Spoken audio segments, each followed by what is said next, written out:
My name is Nanette Odell, and I am the ADA Coordinator and Disability Services Manager for the Phoenix Suns and Arizona Diamondbacks. I'm not into sports, but I'm really into making sure people with disabilities who are into sports have access and have full inclusion. My number one job, I always say, is to make sure that our buildings and facilities are compliant, that they're accessible.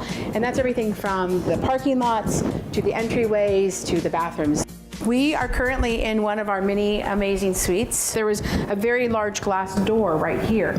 What that meant then was that to open this door and then come in as a person in a wheelchair or a scooter, to be able to sit here would make it very difficult. They literally invested in removing all of this glass. The doors, obviously. They cut back what they call a drink rail right here, essentially this countertop.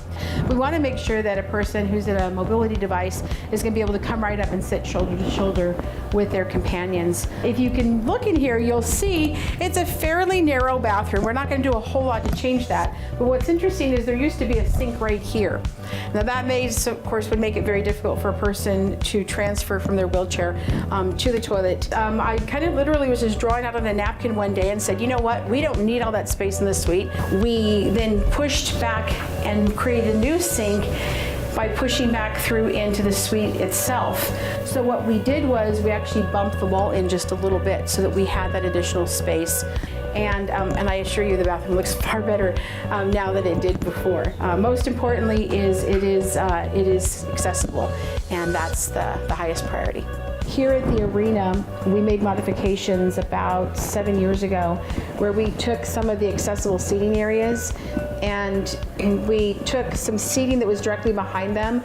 We cut the seating in half, in a sense, to create sort of some unofficial storage space. We wanted to make sure that people who use mobility devices that wanted to sit in a standard seat could keep their mobility devices with them. That's really the reason I'm here, is to make sure that inclusion is never an afterthought again, that I'm part of the process from the design and concept all the way through to the finishes. And I think that's a pretty amazing thing.